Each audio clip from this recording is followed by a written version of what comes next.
Ayah ibu saya sudah meninggal. Allahumma firlaha warhamha wa'afiha wa'fu anha. Amalan apa yang sebaiknya saya lakukan agar tetap berhati kepada ibu, berbakti pada ibu saya? Ibu saya semoga masuk surga. Amin. Yang pertama doa. Apa doanya? Rabbil firli wali walidayya warhamhuma kama rabbayani saghira. Allahumma firlaha warhamha wa'afiha wa'fu anha. Ya, enggak bisa bahasa Arab Pak Ustaz, bahasa Indonesia. Ya Allah, jauhkan emakku dari neraka jahanam, berikan dia kebaikan, jadikan kuburnya salah satu dari taman surgamu, jangan jadikan kuburnya salah satu lubang nerakamu, berikan dia ketenangan ya Allah, ampunkan segala silap salah dosanya ya Allah. Yang pertama. Yang kedua, baca Quran. Wa in khatimul Quran, yang paling afdal dibaca khatam Quran, satu khatam. Untuk almarhumah emakku, aku hadiahkan pahala bacaan Quran sekhatam. Kalau tidak bisa satu khatam, bacakan Yasin, hatinya Quran. Kalau tidak baca Yasin, jurus terakhir Ummul Quran Al-Fatihah. Al-Fatihah pun tak bisa, mati aja lah. Yang ketiga, sedekah.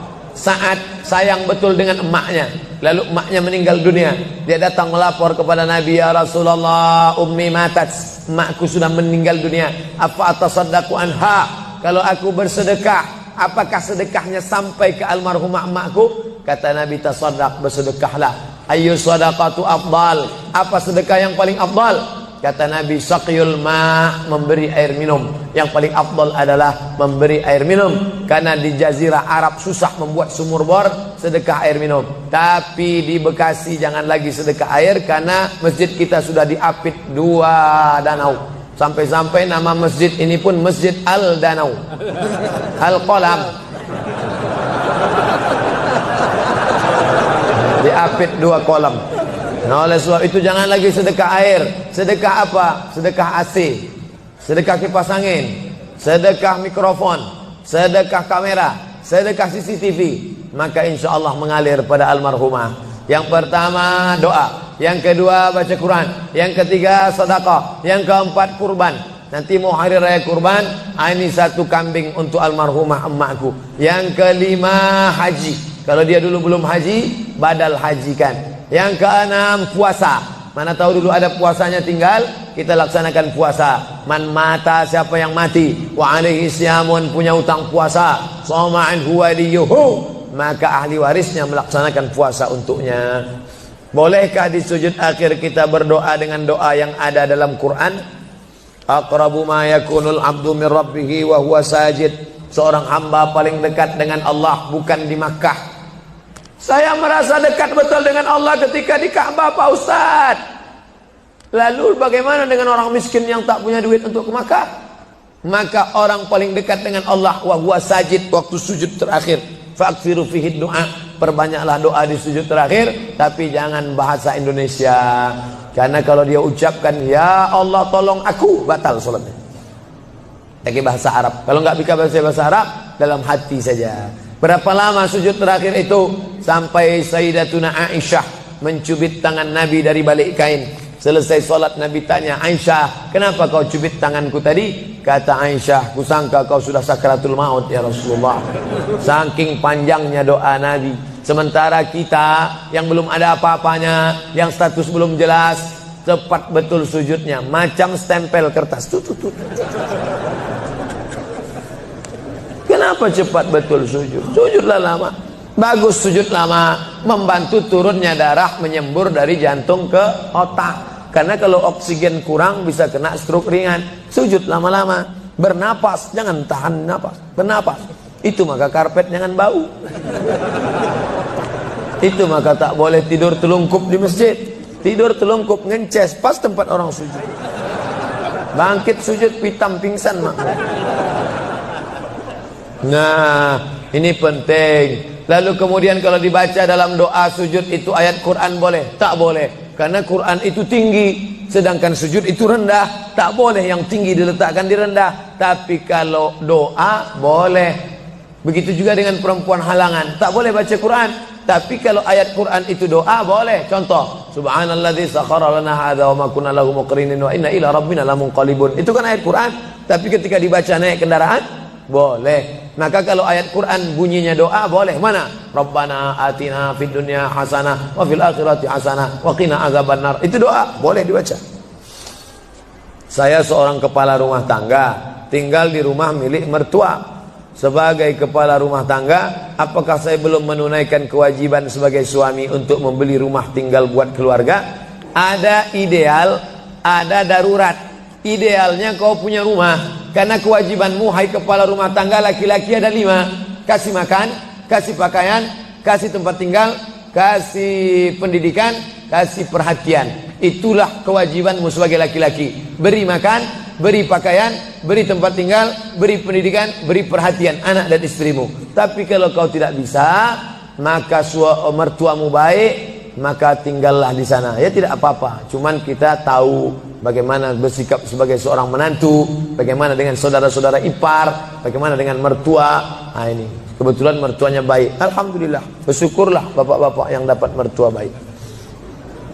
Persiapan apa yang diperlukan dalam memasuki umur 40 tahun?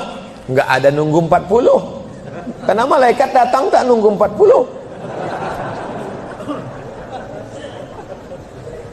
Anak muda hafal 29 juz, tinggal 1 juz lagi. Mandi di sungai, terpeleset batu, mati. Anak muda. Orang tua sudah 70 tahun diponis dokter mati. Saya sudah diponis dokter katanya 3 bulan Pak Ustaz. Sudah berapa bulan Pak? Udah tahun setengah, enggak mati-mati. Jangan terlalu yakin dan percaya kepada kata manusia. Tapi saya tetap berobat ke dokter, saya tetap berobat ke rumah sakit. Tapi masalah keimanan, maka itu yang di atas. Innama amruhu idza arada syai'an ayakula lahu kun. Kalau sudah berumur 40, hati tak juga terbuka, tak juga tobat, tak juga insaf, na'udzubillah, dikhawatirkan tertutup pintu hati. Musibah bukan sakit, musibah bukan miskin, musibah tertutup pintu hati. Khatamallahu ala qulubihim wa ala sam'ihim wa ala absarihim. Makin tua makin menjadi-jadi, tak salat, tak puasa, tak berzakat, akhirnya mati dalam keadaan sakau, mati dalam keadaan dilokalisasi. Sudah jelas umur 70 tahun, tetap juga mau berzina, nafsu ada, tenaga tak ada, dimakan Viagra 1 botol. Sama macam kap 70 diisi minyak pesawat, meletup, bam. Bagaimana hukumnya kalau sedang sa'i baca Mars, Banser, dan membacakan teks Pancasila yang videonya sekarang sedang viral? Ini memancing saya supaya orang bully saya aja. Saya dibully orang itu biasa, tak masalah. Cuman saya kasihan jamaah. Tolonglah Ustaz, jangan kontroversial lagi. Capek kami dibully ini. Nah, jamaah ini tak tahan, kasihan saya dengan jamaah. Jadi dalam masalah ini saya mengutip jawaban dari Kiai Nahdlatul Ulama yang sudah share membuat tulisan tentang beberapa terkait masalah membaca. Balik sajalah kepada zikir yang maksur yang diajarkan Nabi Muhammad sallallahu alaihi wasallam. Mau nanya Pak Ustaz, kita hidup untuk apa dan mati untuk siapa? Itulah yang sudah dibahas tadi.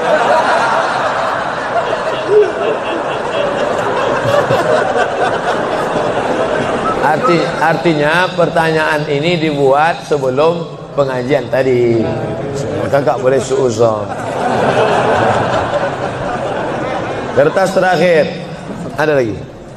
Kertas, kenapa Allah membolehkan poligami? Kenapa hikmah? Fankihu ma tabalakum minan nisa. Nikahilah nisa. Itu syaratnya yang pertama. Yang dinikahi itu nisa. Makanya laki-laki menikahi perempuan, karena Allah menciptakan Adam dan Hawa, bukan Adam dan Asep. Setelah kau pilih nisa, syaratnya bagaimana? Min thayyibat fankihu ma taba, yang baik. Kalau laki-laki thayyib, thayyib itu artinya baik. Sekarang thayyib sudah berubah, enggak pulang-pulang. Fankihu ma taba, nikahilah perempuan yang baik, minan nisa, perempuan yang baik. Masna, 2, wa sulasa 3, wa ruba' 4. Fa in khiftum alla ta'dilu, kalau kau khawatir tak sanggup adil, fawahidah, satu saja cukup. Ada seorang janda, dia punya anak, maka anak yatimnya ini perlu dijaga orang. Maka daripada dijaga orang lain, saya ajalah menjaganya. Nah, itu alasan pertama, karena untuk menjaga anak yatim. Itu alasan pertama. Alasan kedua, ada mungkin laki-laki yang dia 300 tenaga kuda. Tak bisa dia kalau tak poligami, tak cukup satu. Kalau sampai satu tuh mati bu tuh. Nah, tuh. Jadi perempuan tidak boleh mengatakan lebih baik lakiku berzina. Oh enggak. Maka dia harus berlapang dada menerima 300 tenaga kuda. Yang ketiga, untuk menghibur. Nabi Muhammad itu 25 tahun monogami, istrinya cuma satu, Khadijah saja. Jadi jangan katakan dia penyakit seksual, dituduhkan orang sekuler, liberal, kafir, munafik. Nabi Muhammad itu 25 tahun dalam keadaan lajang, tidak pernah berzina. Mereka menggelar dia Al-Amin. 25 tahun dalam keadaan istri satu, Khadijah. Setelah 50 tahun barulah dia menikahi beberapa perempuan dengan alasan karena suaminya mati perang, kalau dia dalam keadaan terluka, dengan alasan karena untuk mendekatkan hubungan dakwah kesukuan. Kalau dinikahi anaknya, maka suku itu akan menjadi tunduk, dengan alasan banyak. Nah, itu jadi bukan hawa nafsu, karena 50 tahun dia mampu mengontrol hawa nafsunya.